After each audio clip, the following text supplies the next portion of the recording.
गोकुलनन्दन गोविन्द गोविन्द हरि गोविन्द गोकुलनन्दन गोविन्द नित्य निर्मल गोविन्द नीलमेघ श्याम गोविन्द पुराण पुरुष गोविन्द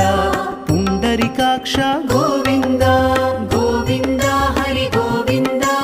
गोकुलनन्दन गोविन्द गोविन्द हरि गोविन्द गोकुलनन्दन गोविन्द नन्दनन्दन गोविन्द नवनीत चोर गोविन्द पशुपालक श्री गोविन्द पाप विमोचन गोविन्द